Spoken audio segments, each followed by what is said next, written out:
রোহিত শর্মার ভুলো মন নিয়ে আলোচনা আছে বেশ। সতীর্থ বিরাট কোহলি সেটা নিয়ে কথা বলেছেন প্রকাশ্যে। এই যেমন গেল এশিয়া কাপ শেষ করে টিম বাসে উঠেই মনে পড়ল নিজের পাসপোর্ট হোটেল রুমে ফেলে এসেছেন ভারতের ক্যাপ্টেন। এরকম নিজের আইপ্যাড আর ঘড়ি ফেলে যাওয়াও তো তার নিত্য কাজ।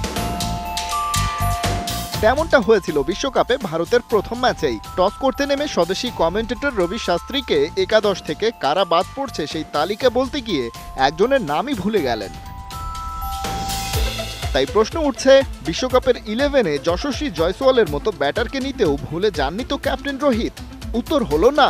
জয়সওয়াল যে সহজেই ভারতের বিশ্বকাপ প্লেয়িং 11-এ ঢুকতে পারছেন না সেটা ঠিক হয়ে গেছে আগেই। ইন্ডিয়ান টিম ম্যানেজমেন্টের পরিকল্পনা অনুযায়ী রোহিতের সাথে ওপেনিংয়ে পাঠানো হবে বিরাট কোহলিকে। আয়ারল্যান্ডের বিপক্ষে হয়েছেও তাই। কারণ প্রথমত কোহলির রোলে একটু পরিবর্তন এনে দেখতে চায় ভারত। একই সাথে ব্যাটিং অর্ডার এভাবে সাজিয়ে সেখানে বাড়তি একজন অলরাউন্ডারকে সেট করতে চায় men in blues. Ravindra Jadeja আর অক্ষর প্যাটেল দুজনেই তাই একাদশে আপাতত অটো চয়েস। বিশ্বকাপের ট্রিকি উইকেট বিবেচনায় বোলিং অ্যাটাককে খাটো না করে ব্যাটিং অর্ডার লম্বা করার পথে হেঁটেছে রোহিত শর্মারা। কিন্তু ইয়ান বিশপ বলছেন ভিন্ন কথা। সাবেক ক্রিকেটার এবং বর্তমানের কমেন্টেটর বলছেন ওপেনিংয়ে রোহিতের সাথে কোহলি নয় বরং জয়সওয়ালকেই বেশি দরকার ভারতের। কারণ টপ অর্ডারে বাঁহাতি ব্যাটারের কমতি আছে, আর লেফট রাইট কম্বিনেশন না হলে প্রতিপক্ষ বোলারদের কাজটা সহজ হয়ে যায়। তবে ভারত জয়সওয়ালকে টপ অর্ডারে খেলাতে একেবারেই রাজি নয়।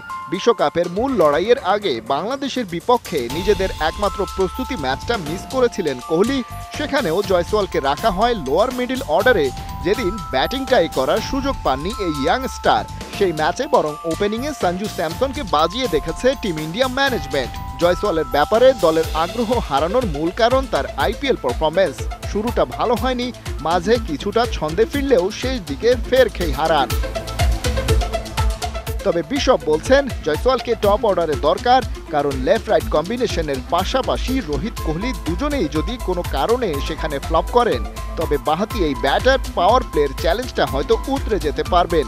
সেই সম্ভাবনা তার ভেতরে আছে। তবে এখন প্রশ্ন হচ্ছে, বিশপের চিন্তার সাথে আগামীতে নিজেদের কি মেলাবে ভারত?